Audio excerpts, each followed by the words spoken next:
Skip it up and that up.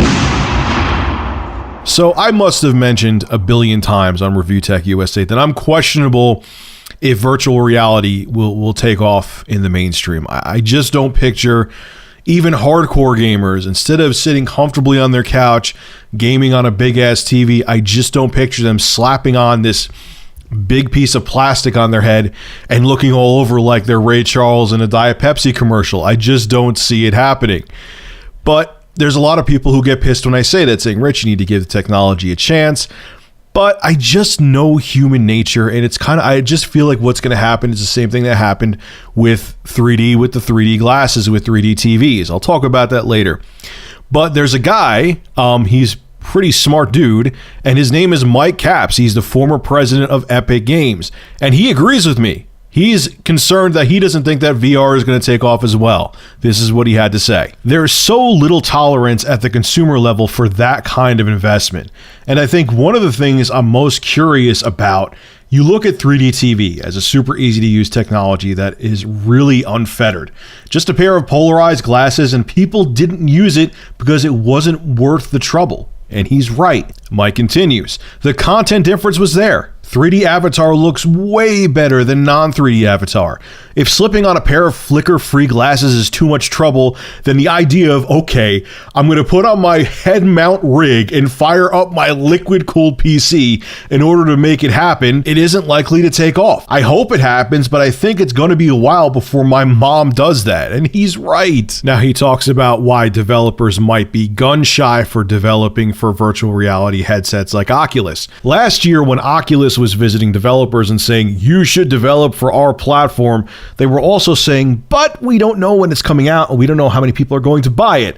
And that's a really hard story as a developer. This is often the case with new platforms, but the difference is when a company like Microsoft first pitched Epic on the Xbox console, they had a ship date in mind and a marketing budget for the console. With virtual reality platforms, however, there hasn't been that case, he explained. Now, Mike also goes on to talk about motion sickness and how Valve supposedly remedied that issue in their HTC headset. Valve is working with HTC to make a VR headset. They said they totally got rid of the whole motion sickness issue, and they tested on people, and 0% of the people they tested their headset on got motion sickness. So whatever the case may be with that. But going back to, I think the main thing here is how practical is virtual reality? Let's think about that for a second. When you come home, here's the thing, because I know there's a lot of, I know I have a young audience that views my videos, but I also know I have a lot of adults out there.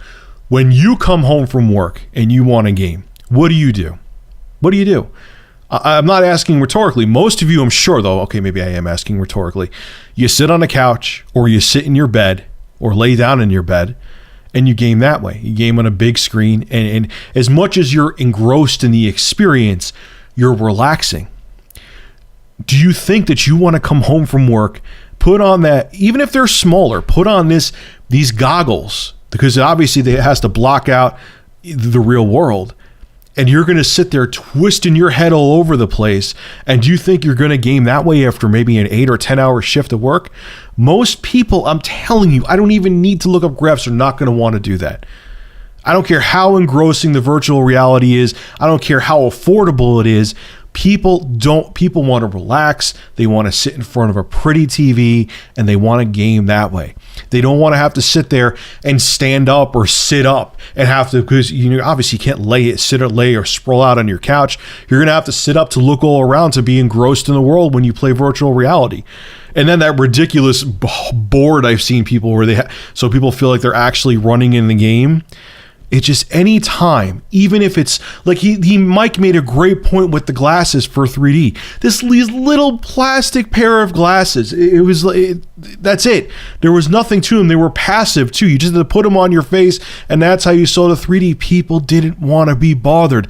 And so how are people going to want to be bothered with actually putting on a headset and gaming that way? Come on, think about it.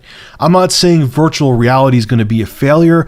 I'm not saying that Oculus Rift and what Valve is working on is not going to pan out, but I don't think it's going to have this massive broad appeal that people think it's going to have. I see it more for productivity and more in the medical field and things like that, but I don't think that every gamer is going to have a virtual reality headset in their home. But hey, who knows? This industry is full of surprises, and maybe Mike and I will be wrong. I don't think we will be, but who knows? We'll have to wait and see.